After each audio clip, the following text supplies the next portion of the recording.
Coping with COVID and In It Together present Wellness Wednesday, brought to you by the Diabetes Advisory Council of South Carolina and DHEC's Division of Diabetes and Heart Disease Management.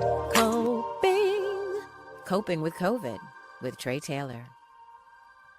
In It Together SC and the Diabetes Action Council of South Carolina present Wellness Wednesday every Wednesday here on Coping with COVID. I'm Tre Tailor. And listen, we are smack dab in the middle of travel season. And coming up, we're going to talk with Dusty Jackson and Nance, both of MUSC, about what you should and should not do as far as traveling is concerned. What to eat, what not to eat, how to find the good things to eat, and how to keep fit and trim. But first, don't forget that we are streaming live on the In It Together Facebook page. Please go over there, hit like and share and follow. And don't forget that they've got some great information there. How to find a diabetes prevention program, how to stay fit, how to cook great. Oh man, there's so much great information on that In It Together Facebook page and also the YouTube channel. We're streaming live there. We're also streaming live on the TailorMade production page on Facebook. That's the home of Coping with COVID and Coping with Tre Tailor. Please go over there. Again, hit like and share and follow and get notifications as to when we go live on Wednesday at 2 p.m. Eastern Standard Time for Wellness Wednesday. And then on Thursday and Friday for Coping with Tre Tailor. We're also streaming live on our YouTube channel. Please go over there and hit the subscribe button. We have got almost 3 years of great content on the YouTube channel. We've got interviews, we've got information, and so many resources. So please hit the subscribe button. We'll also have a presence on Twitter and also on Instagram. Like I said, In It Together SC and the Diabetes Action Council present Wellness Wednesday every Wednesday here on Coping with COVID with Tre Tailor. I'm Tre Tailor, and today we're talking about Travel Fitness 101. Nance joins us. She is a registered dietitian with MUSC. We're also joined by Dusty Jackson. Dusty is also at MUSC. And he works with the fitness department there. As a matter of fact, he's the director of MUSC Wellness Center. Thank you guys so much for joining us today. We appreciate it. Thank you for having us. Absolutely. Like I said in the open, guys, we are really still smack dab in the middle of travel season. I mean, even though we finished with Memorial Day and the 4th of July, we've got Labor Day coming up. And I think just throughout the summer, you know, some people don't wait until the big holidays, quote unquote, to travel. People are traveling throughout the summertime. As I mentioned to you all before we started with the interview, I'm traveling right now, and there were a gazillion people in Times Square. And it was no holiday to speak of. So some of the things that we need to really stay aware of, particularly if you have a comorbidity like diabetes, heart disease, high blood pressure, how to keep up with not only your medicines, but how to, choose the right things to eat and how to stay healthy. And that's what we're going to talk about today. So let's talk about, what do you do before the trip? I'm sure there's some things, Laura, we've got to do before we even travel wherever we're going to make sure that we're making sure we've got our medications and making sure even that we have a plan. Is a plan the right thing? We plan our trip, we plan our travel, we plan our clothes. Should we travel our wellness also? Oh, definitely.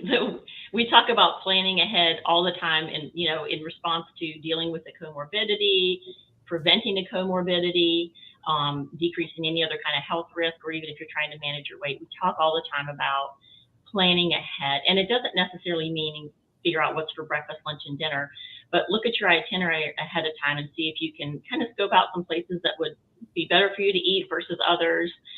Maybe talk to the family about, hey, here's going to be the goal of the vacation is to have respite, enjoy ourselves, come back well rested, but also come back feeling good about the decisions that we made in regards to eating and physical activity. Yeah. And Rusty, Rusty, I'm sorry. Is that the same thing as far as your fitness? Should you make a plan to make sure you are engaging in some kind of physical fitness? Yes. Yeah, absolutely. It's the same situation when it comes to both eating and when it comes to kind of your fitness routine. I'm a big advocate that just because you're traveling does not mean you cannot get some physical activity in, some exercise. And I think it is vital to plan ahead. I personally like to figure out in my calendar each day in my itinerary or where I can fit in some exercise. And I think it's important to be a little bit flexible with it when you can. Yeah. But that even comes down to just even bringing the clothes that you want to exercise in before you go on your trip. To if you want to bring any equipment with you and what that looks like, I think carving out time is the best way to keep up with your health and wellness goals and be able to help keep you fit and healthy along the way when you go on your trip. Yeah, I brought, and as I said, we're on vacation now, and I brought my fitness clothes, but I'm a walker. I pretty much walk or work out or something every day. Now, I will tell you, I have not worn my fitness clothes yet, but I have been walking. Yeah. We have been walking. New York is it's a walking city, so we've been walking so much so that the kids who are 3 and 6, they've been knocked out because they're just, I know that they're tired. They're tired of walking. So let's talk a little bit about that, Dusty. Even if we don't have a planned fitness activity, how can we incorporate fitness into kind of what we're doing with our vacation? Yeah, absolutely. So yeah, you don't necessarily need to have a planned out fitness activity. Just being more active overall is going to help you. So like you said, you're a walker. So finding opportunities where you can walk from place to place. If you have different destinations in mind, where can I walk to? There's also cities now that you can also rent bikes in, right? So yes, another mode of physical activity. If you find yourself sitting around for a while, just get up and walk around for a few minutes if you can, if it's something that's able. But yeah, I mean, I'm a huge advocate of, hey, just any movement at all is better than nothing. So right. you can get out there and keep walking, renting some bikes, or even like looking for, if you're traveling with your family, looking for activities that may involve some physical activity, whether it's, you're going to the beach and you want to surf or figure something out like that.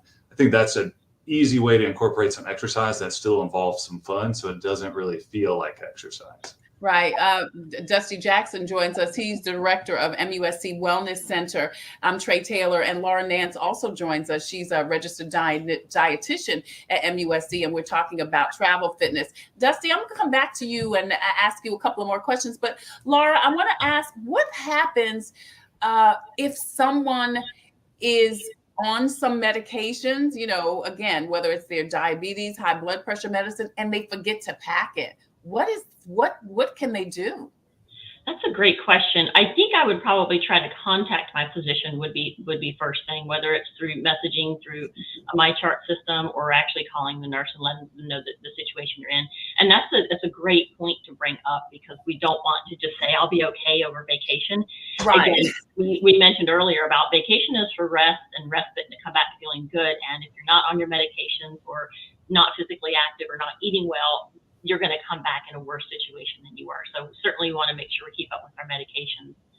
Yeah, I think you're absolutely right, because people are going to forget some things. Yeah. And, I do know people will say, oh, I'm on vacation, maybe I can skip a little here, skip a little there. But to your point, if the point of vacation is rest and relaxation, you want to spend it vacation on, you want to spend it on vacation, not in the hospital in another city somewhere.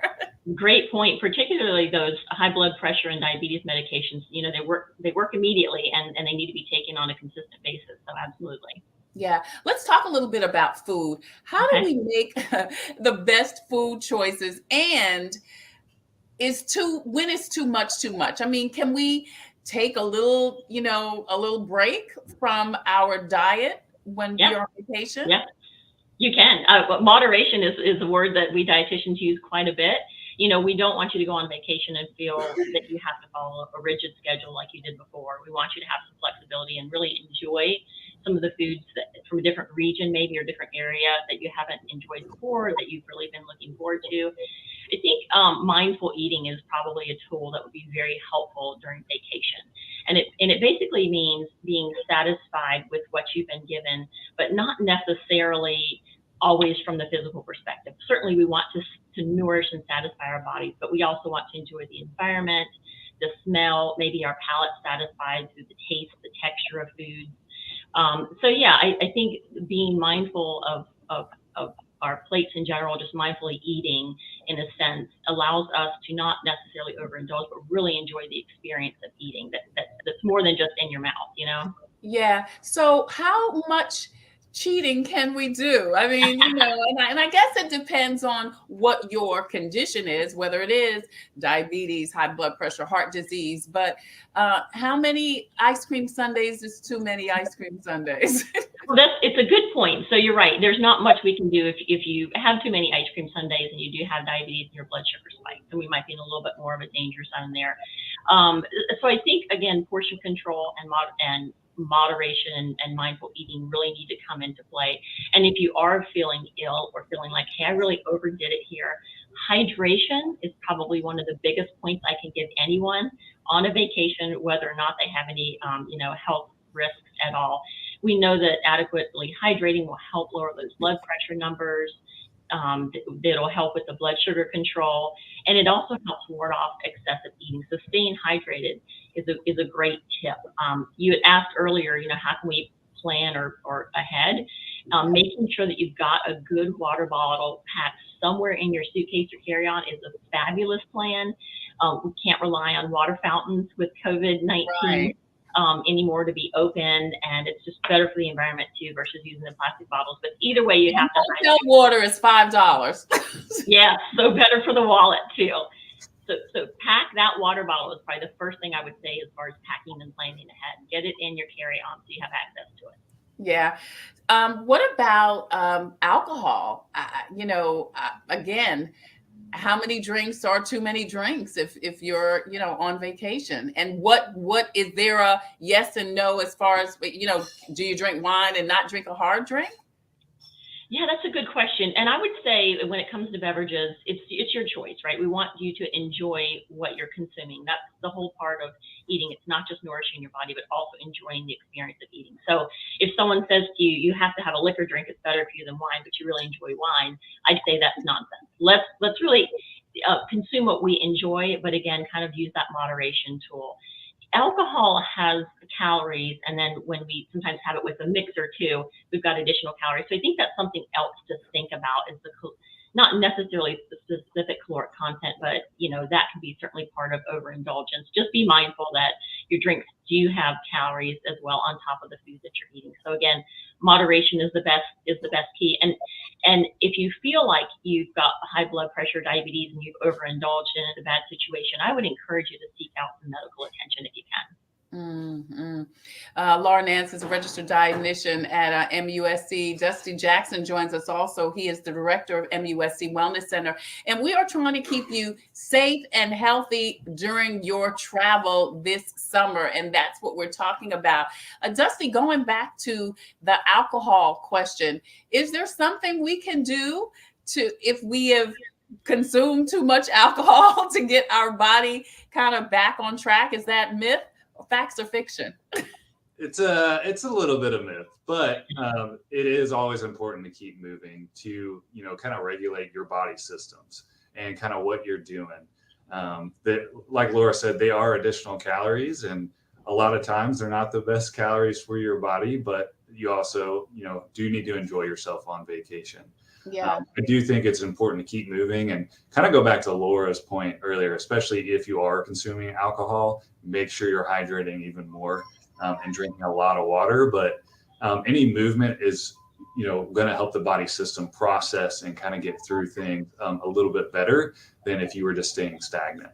So is there a preferred time to move after you've either eaten, whether it was the right thing or the wrong thing, or had too many drinks? Do you do it right after, or do you kind of wait? Is there the right time period? Yeah. So that's very individual on the person and how they digest food, and it can kind of vary. And it also depends how much you did overindulge, because if you just, had 4 ice cream sundaes, right, you might not want to go and move right after. I always recommend, moving a little bit after you eat. It helps me digest the food a little bit better, feel better. Even if I just go for a short little 5-minute walk after I eat some lunch, helps me digest the food a little bit better. So that's very individual based on how you feel. Some people, prefer to move a little bit more in the morning, some in the evening, some like to spread it out throughout the day. So it kind of just depends on the individual person and how they best feel after they've eaten. Okay, yeah, because I was wondering if there's the best time of day, you know what I mean? Or the best time after you've consumed something. So no. No best time of day. It kind of just depends on your preference. Everybody has different energy levels throughout the day. And I personally like to exercise when I have the most energy throughout my day. Yeah. Dusty Jackson is the director of wellness over at MUSC. I wanted to ask you something, Dusty. This is something I do, and I think it's the right thing, but you tell me, is it best to, if you can take the steps, take the steps? You know what I mean? Now, listen, we were on the 42nd floor this week. So we, I may have walked down the 42nd. I don't know how I walked up, but I always try to find an opportunity to take the steps. Is that a good suggestion? Yes, that is a great suggestion, especially if you feel like you can handle that with whatever, you may be dealing with. If you're dealing with an injury or something like that, I definitely recommend taking stairs over the elevator. 42 floors might be a lot. That might take you a while. But I definitely recommend, kind of taking the stairs. I do it at every hotel I go. I take the stairs. I actively look for the stairs versus the elevator. Me too. It's definitely an easy practice, an easy way to get your body moving versus just sitting in an elevator and going. But I mean, if you are dealing with any lower body injuries or it's difficult for your balance to navigate stairs, definitely take the elevator. Yeah, we're talking about travel fitness today. In It Together SC and the Diabetes Action Council present Wellness Wednesday every Wednesday here on Coping with COVID. I'm Tre Tailor. Laura Nance joins us, and Dusty Jackson also. They're both with the MUSC, and we're trying to get you ready for this this travel season that we're smack dab in the middle of it. What about driving, flying? Are there some things we need to be conscientious of? Is there a time we should get up and stretch, Dusty? Yeah, that's a great question. And obviously being on an airplane is a little bit different with the kind of the room that you have, but I always recommend if you can get up for 5 minutes, an hour, just get some blood moving, whether that's walking, doing some stretching, because especially if you're dealing with comorbidities, the longer you sit, the harder it's going to be on your body. And especially if you're on a long plane ride, there's other factors that are in play there. So I recommend at least 5 minutes an hour, getting up, stretching, walking around, whatever it is, getting a little bit of movement in. It's going to make that experience when you arrive probably feel a whole lot better than if you just sat there the whole time. Yeah. And what about the snacks on the plane, Laura? Yeah. I know, I do too, right? And then, you know what? You feel like, I don't spend all this money for this plane ride. I don't get everything they give me. I totally agree. I'm right there with you. And the great thing is the airlines are, watching their bottom line as well. So usually the snacks are pretty well portioned. But that's another thing too. You can put in your carry-on bag or, have available with you in the car would be snacks. We generally do recommend for anyone to be eating by the 3rd or 4th hour, particularly someone with a health risk or health disease process. It generally just kind of helps balance your blood sugars. We don't necessarily have these dips or these spikes. And when the dips come, unfortunately, that's when we make our worst food decision and tend to overindulge. So I generally recommend by the 4th hour for sure, we need to have some sort of planned snack. And when we talk about snacks, obviously, nuts and trail mixes and dried fruits, those are all very portable. They're, shelf stable. So those are great things to have on board. Paired with that water bottle that you pack is perfect too. So that's definitely what I would recommend, is by the 4th hour, making sure we get something. And usually I'm also recommending more than one food group at a time, just to kind of help balance the way your body is going to absorb the food, the rapidity or how it's going to change your blood sugars. So for instance, let's say you wanted a piece of fruit, you've got a nice fresh peach, maybe pair it with the string cheese or a small handful of almonds. That way you have a combination of carbohydrates and fat and protein being digested together. We don't have necessarily a spike in blood sugar. So generally I'll recommend at least 2 food groups at a time when you're eating. Great. All right. So I want to wrap up by sharing with people maybe 5 best practices for moving and eating for travel. Dusty, can you start? Yeah. Do you want me to just list off all 5? Just list off. Please. All right. Yeah. I would say definitely take the stairs when you can. Take the stairs. Even if you just go down one and then take the elevator the rest of the way down, right? Exactly. Yeah. Take the stairs when you can. Something is better than nothing. I love that, Dusty, because people can do something. Yes, absolutely. Something is better than nothing. Be prepared. If you do plan on exercising, pack those exercise clothes, if you're going to bring resistance band or equipment, be prepared. And then I would say 4, look for some sort of fun activity you can do that involves some movement. When it comes to doing it. And then I would say, I would say number 5 is just because you're on vacation doesn't mean that you have to stop your goals. You can still get healthier. And, I love that. Yeah. And I would just add, Dusty, you use the fitness center at the hotel where you're staying. If there's a fitness center or even a pool, use it. Absolutely. Yeah, that's huge. A lot of people forget that there are pools in hotels, so you can absolutely use that or the fitness center. You're paying for it. Exactly. You're paying for somebody to use it. It might as well be you. What about you, Laura? All right, I had some time to collect some thoughts, so this is good. I'm glad you put Dusty on the spot first. So I think my number 1 is hydrate. I do think, again, that's important for all disease processes and to help ward off overindulgence. And obviously our body needs it to function, right? At number 2 would be making sure that you are eating by the 3rd or 4th hour. You have a plan to eat, and maybe that means packing something ahead of time. I would encourage people to eat mindfully, really enjoy the experience of eating, the smell, the taste, the textures, the ambiance, the presentation, the company that you're with, right? Really enjoy the moment. I think that's 3 so far. I would encourage balance on a plate, right? Balance and variety, making sure we're getting several food groups at a time. Your choice, obviously, but nice balance and color on the plate.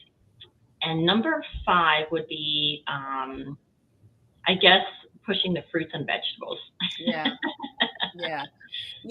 I want to piggyback on something you said as far as hydrating. I'm a big water drinker, but I've noticed, especially on this trip, I haven't had as much. And I think it's because I'm so focused on making sure that the kids get what they need.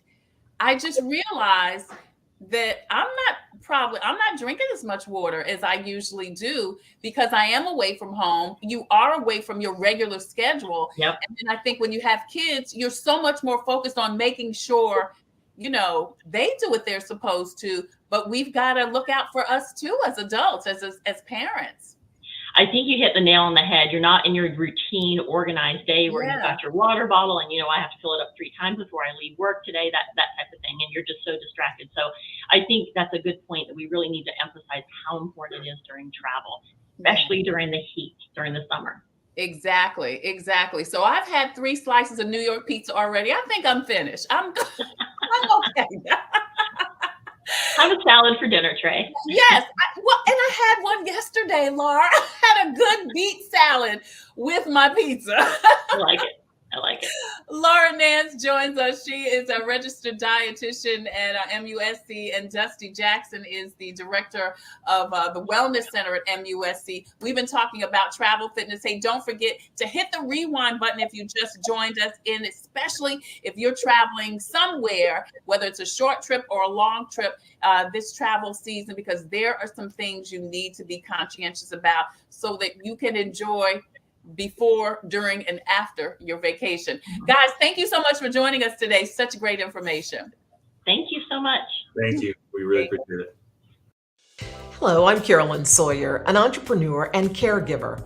Part of taking care of your health is knowing if you're at risk of type 2 diabetes. Prediabetes is serious and puts you at risk for developing type 2 diabetes. Up to 90% of South Carolinians who have it don't know they have it.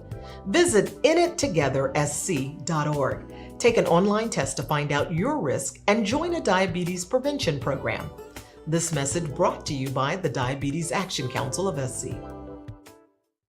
Computers, they're a part of our everyday lives. But when they're not working, they're an everyday problem. So call Computers Unique, your everyday solution. 803-351-5821. Is your computer running slow? Won't turn on? Do you need a screen replaced? Or maybe you just need another computer? Well, Computers Unique is your one-stop shop for all your computer needs. They have a wide variety of new and pre-owned PCs, Macs, and tablets. So call Computers Unique, Dutch Square Mall. 803-351-5821. 803-351-5821.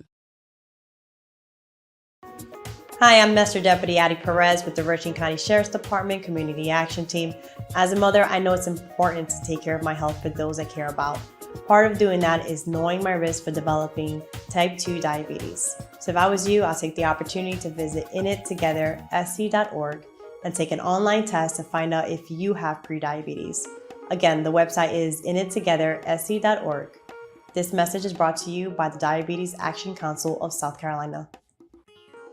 In It Together, SC and the Diabetes Action Council present Wellness Wednesday every Wednesday here on Coping with COVID. I'm Tre Tailor. Thank you so much for joining us. Hey, don't forget, we are streaming live on the In It Together Facebook page. Please go over there, hit like and share and follow. And not only will you receive notifications as to when we go live every Wednesday at 2 o'clock, you'll also see all types of great information. I'm telling you, on that In It Together Facebook page, you can see all types of healthy eating, fitness, and just healthy living tips. Plus, you can find a diabetes prevention program where you live in or out of South Carolina to help you get started and get back on track. We're also streaming live on the In It Together YouTube channel. Please go over there and hit the subscribe button. Now, we're also streaming live on the Tailor-Made Production page on Facebook. That's the home of Coping with COVID and Coping with Tre Tailor. Of course, I want you to go over there also and hit like and share and follow. Receive notifications when we go live Wednesday for Wellness Wednesday at 2 p.m. Eastern Standard Time. And then on Thursday and Friday,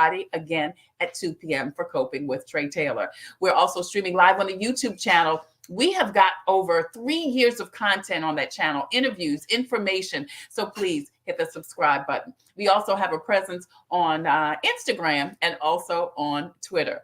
We're talking about a couple of things. We are in the middle of travel and vacation and picnics and cookouts, and the beautiful Dr. Jennifer Rice joins us to kind of guide us through all of that. Jennifer, thank you again so much for joining us. I love, love, love the yellow. I feel so blonde. You look so bright and airy over there. Bright and cheery today. Yes, you do. I love the yellow. Thank I love the yellow. So listen, we've got a lot to cover.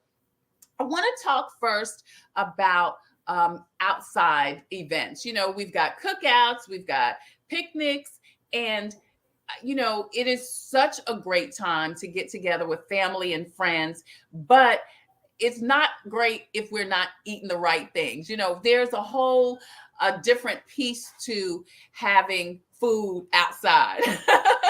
So let's talk a little bit about it. What are the best foods? What travels best as far as outside food? So, you know, here in the South, and especially this summer, Yes. we've had these multiple 100-degree days. And a Yes. lot of people don't realize that food actually does not keep as well as you think it should. I've actually had several patients come in to the office, you know, and as I'm going through the history, you know, what have you been eating, blah, blah, blah, blah, blah. Yeah. And it's been something that they've had during a cookout or a picnic or something. And I will say, avoid the potato salad. Avoid the potato salad, no matter who made it. No matter who made it, just avoid it. Really? So It's because anything of mayonnaise. It's mayonnaise based. It's the mayonnaise.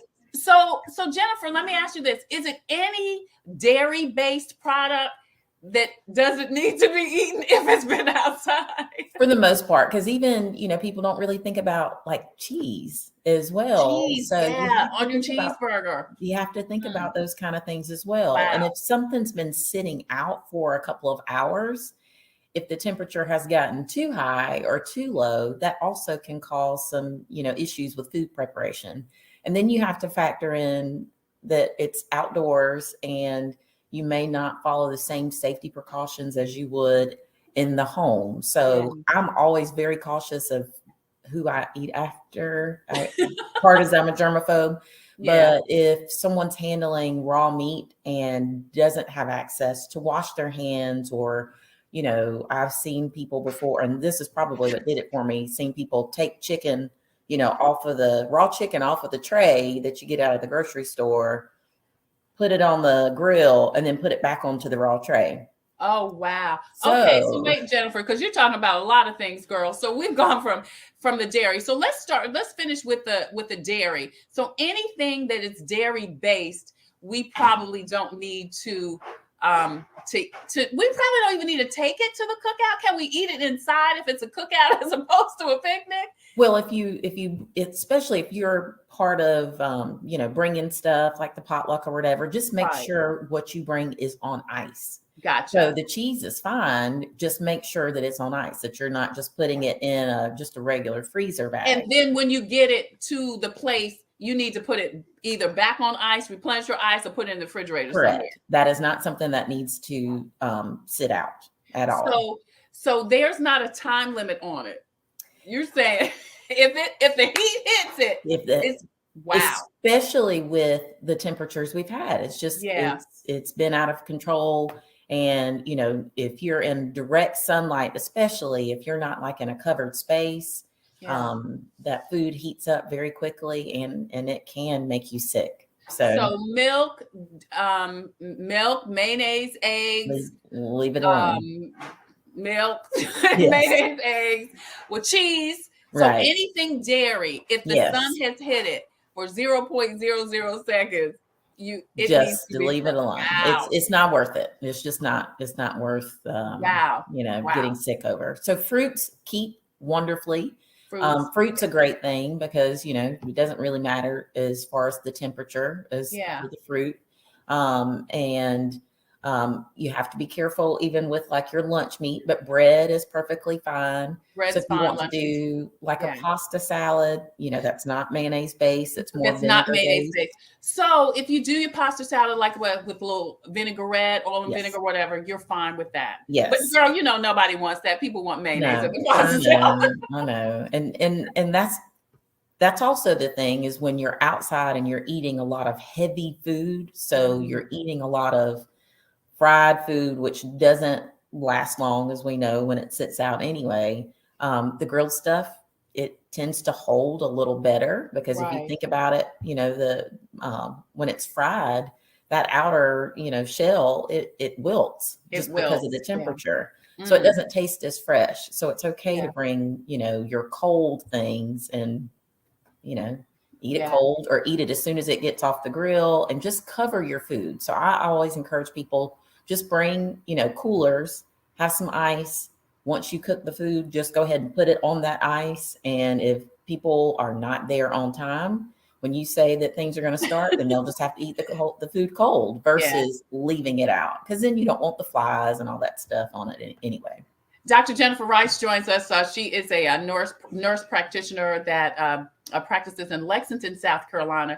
You're watching Wellness Wednesday from In It Together SC and the Diabetes Action Council. I'm Tre Tailor, and we're talking about food and travel and going outside and just, really enjoying your food during these summer months. So if you just joined us, please hit the rewind button because Jennifer has dropped some major knowledge that can save you a trip to the bathroom this summer unexpectedly. So Jennifer, nothing obviously dairy based. And you talked a little bit about meat. So let's talk about that, handling meat. You said that you saw someone get the chicken out of the tray, put it on the stove, on the grill, and then put it back on the same tray. So tell us what's the best way, the safest way, the cleanest way to handle meat if you are, going to be grilling or at a picnic. So the best thing, and I guess I'm probably a germaphobe because I've seen so many people come in with, stomach bugs, and knock on wood, I've managed to escape them all. But that's because I use a lot of bleach and I wash my hands a lot. But when you handle any kind of raw meat, I see a lot of people that will handle the meat, but then they forget that they've got these germs on their hands, On their hands. E. coli, salmonella, and you need to wash your hands after you handle that raw meat. And in addition to just washing your hands, just remember those utensils that you're using to grill the food and you're flipping things, it's handling raw meat as well. So as the temperature rises with the food, the utensils that you handle need to be disinfected as well. Wow. Because then it's that cross contamination. So because you're saying the heat can bring out the germs, I guess you're saying, in utensils that have gone from raw food or raw meat to cooked meat. Correct. Well, it's touching. It's already touched the meat that's raw, but then you're sitting there and you're flipping, and then you're using that same utensil that you use to flip the raw stuff for the finished product. So it needs to be, if you have a separate utensils, that's great, but it definitely. So you need your utensils for your raw food and your utensils for your, and never the two shall meet. Correct. Right. No, and you need a platter for the raw meat, and then you need a separate platter or the clean platter for the cooked meat, because you don't want to, contaminate that as well. And people think that's a little detail. I'm sure there are some people that follow this strictly, but I would guess that more people don't. And then there are people walking around wondering why I'm sick, and I just left this cookout or barbecue or picnic, but not recognizing that, again, your raw food is your raw food, your cooked food is your cooked food. And even with your utensils, they should not really be touching. Correct. Yeah. Right. I don't think I've ever seen anybody with two sets of utensils. I'm saying that because I'm like, I don't remember seeing that. I could be wrong. Now, if they're spraying off, and especially when you're, at a park and you don't have access to a bunch of things, just make sure that you're bringing, like your kitchen spray, that you're sanitizing things, that you're, washing your hands, because, if you think about it, most people that are coming to cookouts and these outdoor events aren't just, adults. You have some older adults. Exactly. You have kids. And then when you think about someone whose immune system is compromised, exactly. A stomach bug for me, I might miss a day or two of work, but a stomach bug for, someone in their 60s that has diabetes can have, really bad effects, especially if they're on insulin and they're not able to take in. So you're talking, serious sickness for some people. Yeah, you make such a good point that, as you said, with young kids and older adults, their immune systems are going to be different. So while some people may be okay, there are other people who, again, may clearly have an issue with being able to kind of digest, all the different germs, that are moving around. Right. In It Together, SC and the Diabetes Action Council present Wellness Wednesday every Wednesday here on Coping with COVID. I'm Tre Tailor. Dr. Jennifer Rice joins us, and we are talking about food safety during this summer season. So what you touched on this a little bit, Dr. Rice, what are the best foods for an outside activity? You mentioned fried chicken is good until it's not, until that heat hits it, and then the skin is not as crisp. So what's the life expectancy outside of a piece of fried chicken? There's a lot of factors with it, right? Yes, and a lot of times we'll have the fried fish. Hot food is meant to be consumed hot. And I'm not saying, oh well, it's hot outside, so we're going to leave it. No, it doesn't really. It doesn't work like that as far as that consistency throughout the meat, because you don't want it to overheat as well. Obviously, it doesn't taste as fresh. But the cold foods, if you can keep it cold. So fruit is always a safe thing. And it gives you a chance to eat healthier. I know, culturally, a lot of times we have a lot of very heavy foods, but a lot of times those heavy foods do end up leading to acid reflux. People, they're just so stuffed, and but we really need to start that tradition of just trying to incorporate more healthy things for our children even to see. And so, our fruit, our grilled items. Those are things that are better for us overall.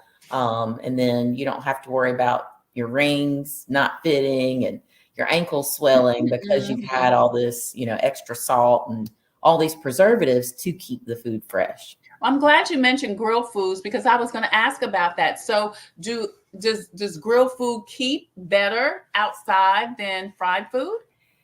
It tends to, and that it's really more of the texture issue, just because, once the food gets cold when it's fried, it just it loses that crunch anyway. But the grilled food, you don't have to worry about that extra layer, the fried material on top of it. So because grilled is usually it's tasty both cold and warm, but the grilled food tends to be a little bit of and I'm speaking specifically about chicken, not really fish. Fish is its own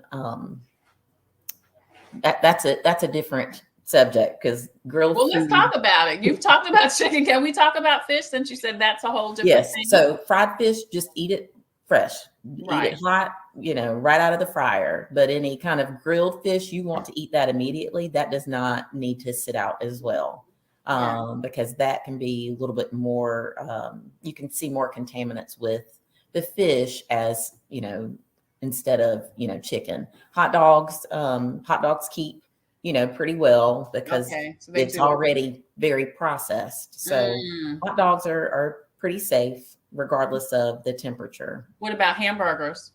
Hamburgers, you have to be very, very careful with that. And a lot of that, once again, is with preparation, because a lot of people don't realize just how much E. coli we see in the healthcare community.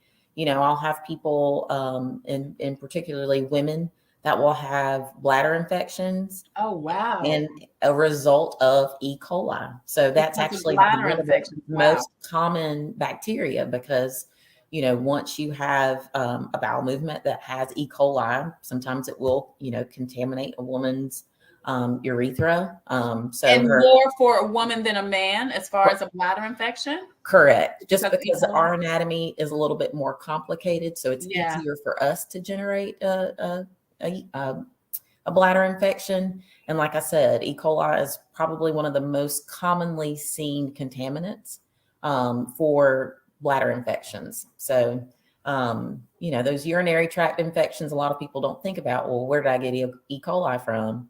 Well, where have you been? Wow. So we have to think about the long-term issues with that. And of course, older folks, when they get bladder infections, it's a lot of times different. They get confusion and they can get dehydrated so quickly. Really? So you can be dehydrated and confused, and those are symptoms of a bladder infection that you could have gotten from eating something contaminated at the cookout. Yes. Wow. Yes. So, and like I said, the older folks, especially when it's they wake up and all of a sudden they're confused, because dementia doesn't set on immediately, but and that's usually one of the things when patients will bring their parents in and they're like, they're just acting real funny. We test their urine, and sure enough, it's a bladder infection. Wow, that's big, Dr. Rice. I don't think I've ever heard that you could lose your memory because you have a bladder infection. You know what I mean? Yes. Yeah. Wow. Older folks. So and when I say older, I'm, over look, 60, over 70. What is older? 70, yeah. 40 used to be old to me. When I was right. I know that's right, girl, till you hit 40. Right. Yeah. Now 70 is young. So so it's 70. So yes, confusion is actually a sign of a bladder infection, sudden onset confusion. Well, I want to come back to that, because that's such an interesting point, but I want to stay with the food. Okay. So again, hot dogs are pretty good, outside, because you're talking about something that's processed, not so much hamburgers, fried chicken, grilled chicken, fish. Again, these are foods that should be eaten hot. And then what, Dr. Rice, after you fry them or grill them or whatever, how long can they stay outside before you either need to, one, throw them away, which we ain't trying to throw away their food, or take them back inside? And So in a typical environment, when it's not 110 heat index, the rule of thumb is no longer than 3 hours. No But longer than when three you're hours. outside, I would cut that down to about 2 hours. But 2 hours. our cookouts last a long time. Yeah. And then people try and take a plate home. And then you think about how that food's been sitting out. So my big thing is just bring, just like people will bring their little warmers, with the candles to keep the food warm, bring Mhm. your coolers with the ice. And that way you can make sure that food stays fresh. If you want to have the macaroni and cheese, that macaroni and cheese does stay fresh. So make sure you're covering the food, for one, because you don't want insects and all Insects, to right, yeah. contaminate it as well. And then that you're icing it to keep it fresh, because you want to keep it at a temperature that can be eaten. And you can't always tell by just sticking a food thermometer in it, because the Right. temperature will vary throughout that day. We're talking about summer food safety with Dr. Jennifer Rice. I'm Tre Tailor. You're watching Wellness Wednesday. You mentioned, keeping food on ice when it's outside. Should you do ice as opposed to, like a Bunsen burner? Does that make a difference if you keep the food hot outside? So as long as it can be kept warm to the temperature it needs to, yes, the burners are perfectly fine. It's just, Okay. a lot of times in the summertime, I hardly ever see that. Usually it's, Yeah. more indoor events. Yeah. I personally, if you can keep the food inside and then eat outside, that's the safest way to go. Yeah. Then Keep that the food way, inside and take it outside. right, you have access to a sink to be able to wash hands and, kind of keep your areas cleaner. And then especially, when we're talking, I mean, we've got these nasty infectious diseases that are rolling around, and, every sniff and, cough now could be, COVID, or it could be bronchitis. And, Right. it's flu season now. We usually never see the flu in June and July. Right. You But we're said that. seeing I the was like, is flu. it? Yeah. Yes, yeah. We've seen cases of the flu. So we have so many things that are running around. I'm more for keep the food indoors, Keep the food where you can indoors. actually, practice, hand sanitizing and food safety, and then eat outdoors and, put your food up in the fridge or cover it up as soon as you can. It's just been too hot. Our Yeah. weather's it's just been too crazy. Yeah. Well, Dr. Rice, you mentioned, and I said I was going to come back to it, some of the symptoms or some of the, I guess, summer food related conditions, diseases, illnesses that we should look out for and that we may be susceptible to because of food. Let's talk about those. What you talked about a bladder infection, and like I said, that just really blew my mind. So you're saying that from eating spoiled food, from the cookout, E. coli in particular, that could cause, specifically in women, a bladder infection. Yes, which is kind of crazy to think, because people Yes. typically will think about, diarrhea or Mhm. vomiting, which is, obviously terrible and can dehydrate you and you feel awful, you have headaches.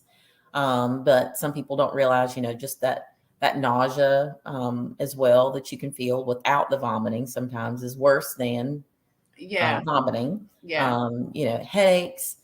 Some people, when they do have stomach bugs, will actually have like body aches. So they do Mhm. feel fluish. Right. You can run a fever. So in any of those things. Yeah. So what do we need to, so bladder infection is one thing. What else? I know you mentioned in older adults that they could have dementia-like symptoms, but it actually be some type of infection due to food contamination. Correct. Possibly, Mhm. E. coli is usually the bacteria, and Right. the way that you get E. coli is through, contaminated food. But that's not always the case. But sometimes, a lot of times, it is the case. And actually, I've seen a lot of it recently with the urine cultures that I've done on females in particular, and actually some men. Doesn't happen as often as men, but they try and figure out where they got it from, because this is weeks, later. Whereas, at a cookout, typically, If you go home, you know, a lot of times that night you have an upset stomach, you know, it may take 24 hours for things to kind of process through. So a lot of times with the bladder infections, people can't, you know, they can't pinpoint because it's been a few weeks. But with the diarrhea, the nausea, the vomiting, the headache, the fever, typically that will occur, you know, 24 to 48 hours after consuming the food. Right. Anything else? Any other food related conditions, illnesses that we need to be conscientious about? Those are pretty much the most common, Okay.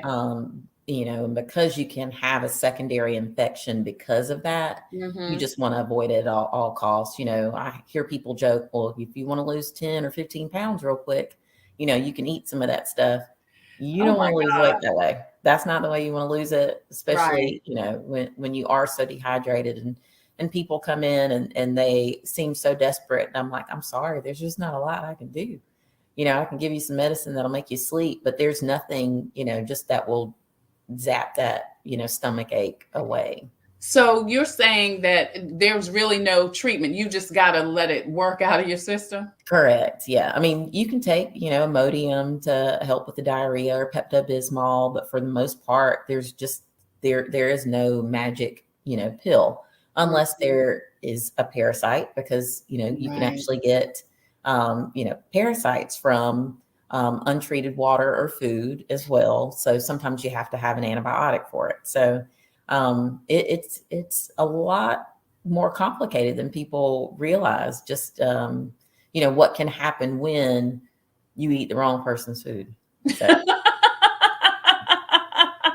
So you can't have everybody's potluck, can't go Well, over everybody's girl, cookout. I mean, listen, as you said, in the culture, we already know. You just, you know, but what you're saying is so much more than that. It's really making sure that the food is heated correctly, that it's stored correctly, and that, as you said, that utensils are utilized correctly and not going from raw food to cooked food and back again to raw food.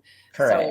So, you know, what you're saying is so much more than what grandma said about you can't eat everybody else's potatoes. And grandma knew what she was talking She knew about what she too. was talking about, girl. Most definitely. Most definitely. So stick with the sandwiches. You stick with some fruit and some chips and call it a day. As far as Right. your cookout, you know, bring Girl, some that's not cake. sexy, but I mean, I know. Bring some cake, bring some pies. You know, you can have desserts keep, you know, Yeah. so you're good with that. But Yeah. as far as like your main dishes, if you are looking at, you know, something that's safe and healthy for a large group, I mean, I don't want anybody to, you know, send me hate mail because I'm trying to take away fried chicken from the family reunion, Yes, but girl. we have to be careful with how we Right. prepare these things. Absolutely. Dr. Jennifer Rice is a nurse practitioner. She practices in Lexington, South Carolina, and you're watching Wellness Wednesday. I'm Tre Tailor. Before we wrap up, I want to talk a little bit about beverages. How important, one, is water this summer when you are at a summer outdoor activity? So water is probably the least utilized beverage that we use because we're so used to our sodas Sodas and and sweet tea. our sweet Yeah, teas we're in the and our South. So. lemonades. And yes, there's water in all of those, but there's nothing that hydrates the body better than water. And most of us just don't get enough of it. So what we typically recommend, and it sounds like a lot, but half your body weight in ounces of water a day. So, you know, a 140-pound woman, she should have at least 70 ounces.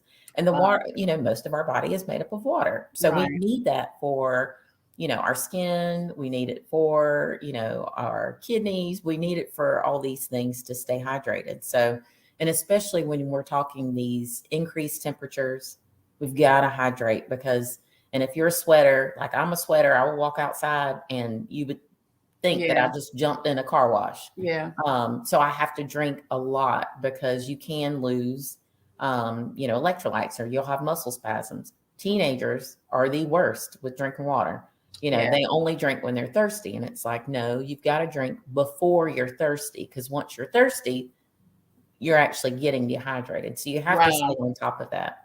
Wow. So once you start getting thirsty, you are dehydrated. You're starting to get dehydrated, right? So Yeah. you should, stay on top of that and drink even when, you're not thirsty. And, a lot of times people will eat because they're actually thirsty. So, Mm. if you're drinking water throughout the day, and a lot of people don't like plain water. I'm not a really big fan of plain water, but you Well, I can. was going to ask you about that. How much better or worse, or is it just as good to use the flavored water? So you can do some of the flavoring, but just make sure that you're doing the sugar free. But some Okay. people, and especially as you get older, things that didn't affect you before seem to affect you. So some people, when they're using a lot of these artificial sweeteners, I've had patients actually come in and say that they were having like muscle, twitching in their legs, or almost neuropathy symptoms in their feet and their hands. And it's, well, what are you drinking throughout the day? And it's just artificial sweeteners, just overload with the little flavor packs. Even though Right. it's sugar free, it's still an artificial sweetener. So I like, I'd love to recommend fresh, like cucumber. Cut up some Okay. cucumber, put it in water. You can cut up strawberries. Strawberries. You Yeah. don't have issues with acid reflux. Lemon water is wonderful. Lime, you can make a combination of all of it. Everything's okay, just in moderation. So if you need to have a little bit of sweetener, that's great. Just don't dump the whole, the whole bottle of the little sweetener Yeah. in your water. Yeah. So how much sweetener is too much sweetener? It really just depends. There's not really, there's no study that says you should limit yourself to 4 ounces a day or anything like Gotcha. that. So it's in moderation. So if all you're doing is the artificial sweetener, you have 3 cups of coffee with, 10 Splenda in there, just start to limit yourself. And once you kind of back off, because I have patients who, like I have to have sweet tea. They're addicted to sweet tea, and caffeine is an addiction. And I tell them, okay, well, let's help to wean it, just, because sugar is a drug. And I'll say this all the time. If you love your sweet tea full, then let's try, okay, well, I have 3/4 of my cup of sweet tea and 1/4 of unsweet tea. Right. And then it's a half and half. That way, you're kind of training your brain to not need as much of that sweet, because then when you actually have the full, it's almost too sweet. So you have to just kind of train your brain and, to come down from that. But it's weaning from it, just like a drug. Yeah. And you know what? You make such a good point. Sugar is so addictive. I mean, typically, I grew up eating sweets. I had one of those mamas that made a cake every week. You know what I mean?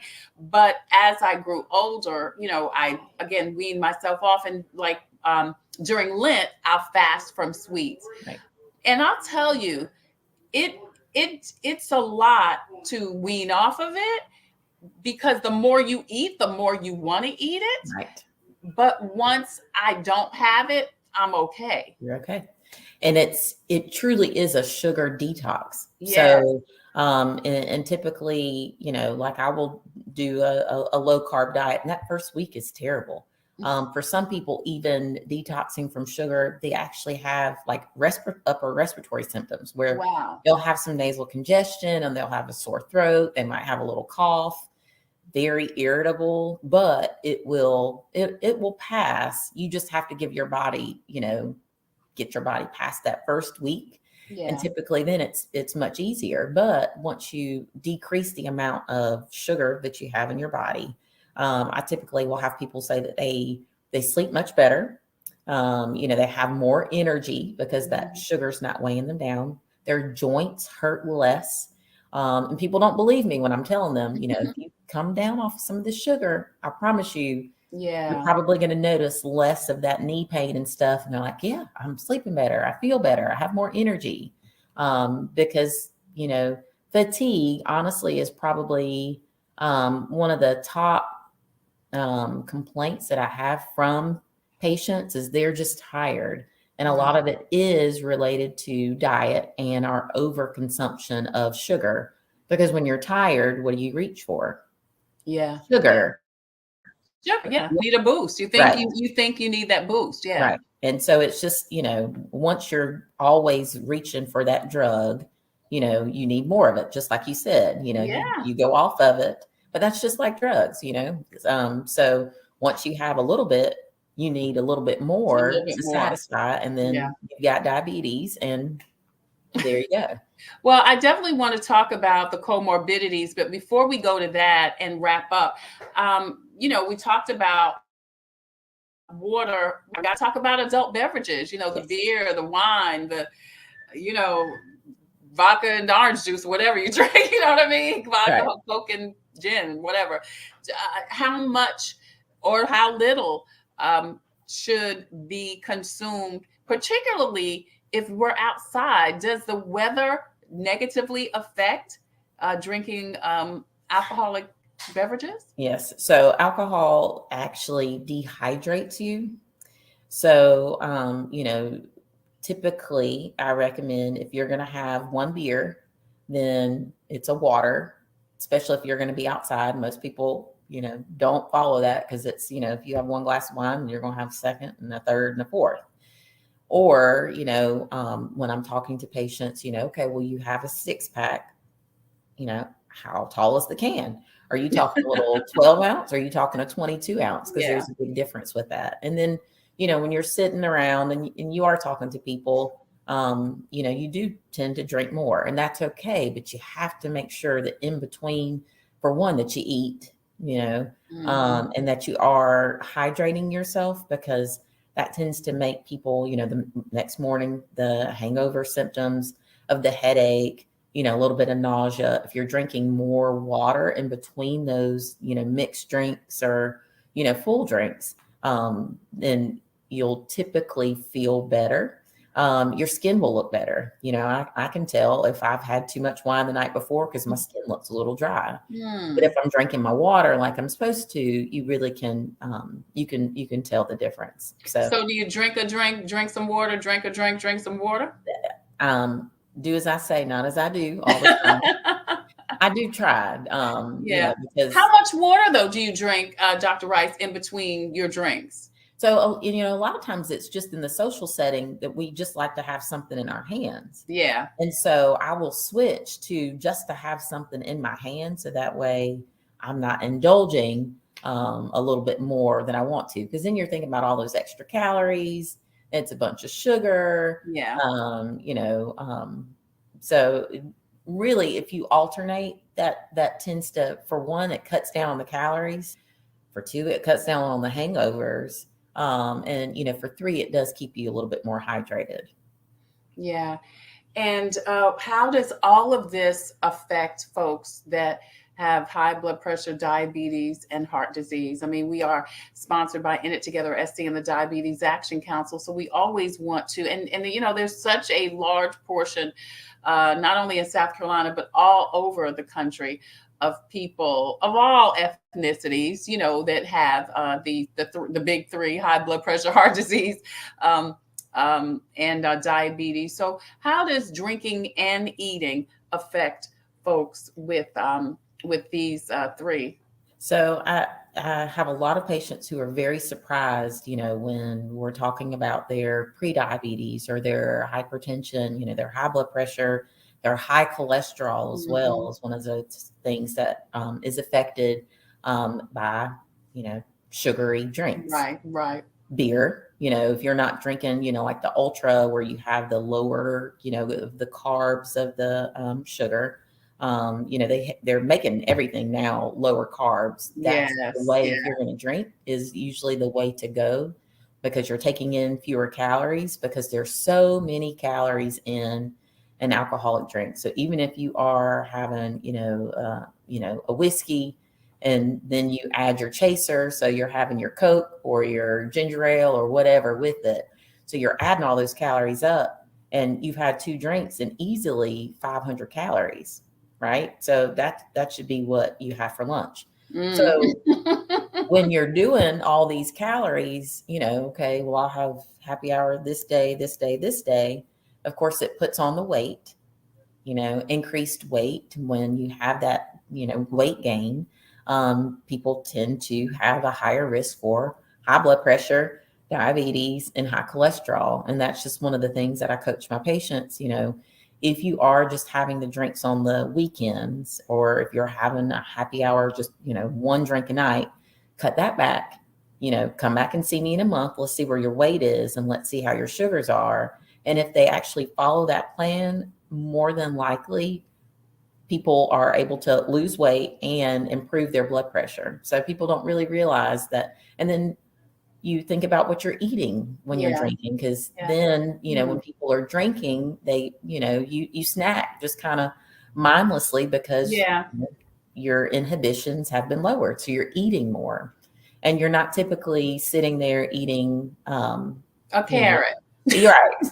You're not eating carrots and celery when you're drinking. Usually it's like chips and nuts and things that are typically a little bit more salty, which affects your blood pressure and affects swelling. And Black women in particular, we tend to retain water. That's just the way that our kidneys are. And so when you retain water, you have more swelling in the hands and the feet. In the legs, and your legs feel tired. So that couple of nights of partying, it really does wear on the body pretty quickly. Yeah.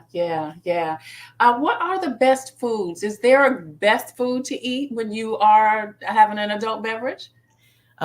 I still will stick with just trying to do fruits and vegetables, and so I try not to be that boring house guest, but I have fixed, Brussels sprouts in the air fryer for people just to, to snack on. So you can make, finger foods kind of fun, or, I've made like carrot strips in the air fryer. I love the air fryer.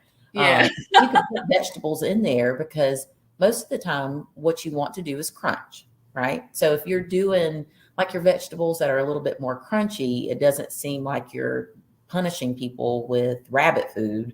But you're actually getting some vitamins and minerals in addition to, having that sensation, that need to crunch.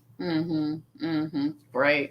Dr. Jennifer Rice is with us today. She has been dropping some great knowledge about do's and don'ts for summer food. Also, we talked about alcohol, and of course, always talking about folks that have high blood pressure, heart disease, and high cholesterol and diabetes today on Wellness Wednesday, sponsored by In It Together SC and the Diabetes Action Council. Dr. Rice, thank you so much for joining us. Like I said, you have dropped some great knowledge for us to enjoy the summer. The summer is a time when we are getting together with family and friends. We're eating outside, we're having a good time, but we've got to know, the good, the bad, the right and wrong, so that we can have a good summer and spend it at the cookout, not in the hospital. That's right. Yeah. We don't want to go to the hospital, and we don't want to have to get on extra medicine. So that's my goal, is to help people live a healthier lifestyle without the use of a ton of medication, and lifestyle changes can do it. Yeah, absolutely. Thank you again so much. Dr. Jennifer Rice is a nurse practitioner. She lives and practices in the Lexington, South Carolina area. I'm Tre Tailor, and you're watching Wellness Wednesday from In It Together SC and the Diabetes Action Council. We'll be right back. Hello, I'm Carolyn Sawyer, an entrepreneur and caregiver. Part of taking care of your health is knowing if you're at risk of type 2 diabetes. Prediabetes is serious and puts you at risk for developing type 2 diabetes. Up to 90% of South Carolinians who have it don't know they have it. Visit inittogethersc.org. Take an online test to find out your risk and join a diabetes prevention program. This message brought to you by the Diabetes Action Council of SC. In It Together SC and the Diabetes Action Council of South Carolina present Wellness Wednesday every Wednesday here on Coping with COVID. I'm Tre Tailor. Thank you guys so much for joining us today. Don't forget to go over to the In It Together Facebook page and YouTube channel. Hit like and share and follow and subscribe to the YouTube channel and find out about all of the diabetes prevention programs, healthy wellness and food tips for you to have a great quality of life. You deserve it. So go ahead and subscribe to the channel and get to getting, y'all. Get yourself together so that you can have a great quality of life. Listen, as always, we leave you with a inspirational reading. I'm going to do some Jesus calling for you today. This says, trust me in the midst of a messy day. Are you having one of those, or did you have one yesterday? Your inner calm, your peace in my presence, don't need to be shaken by what's going on around you. Though you live in this world, your innermost being is rooted and grounded in eternity. When you start to feel stress, detach yourself from the disturbances around you. Instead of desperately striving to maintain order and control in this world, relax and remember that circumstances cannot touch my peace. This is God talking. Seek my face, and I will share my mind with you, opening your eyes to see things from my perspective. Don't let your heart be troubled, and don't be afraid. My grace, my peace is sufficient for you today and every day. Man, that's some good word right there. I'm Tre Tailor. Thank you so much for watching Wellness Wednesday from In It Together SC and the Diabetes Action Council. Until the next time, I wish you peace and abundant blessings. Take care. God bless. Stay well. And don't forget to wear your mask. You still need to do that, especially when you're out and about, over your nose and under your chin. We'll see you soon.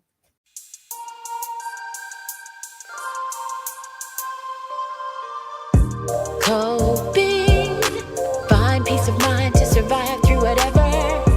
Coping, learning the way that we thrive all together. Coping, finding out what's real. Coping, we can heal, we can heal, we can heal. Coping with stress, coping with strife, bringing hope for success, for improving our life. Coping beyond hoping to do more than survive, ways to live a healthy life. Coping and promoting, learning what you can do, 6 ways to a better you. Coping, find peace of mind to survive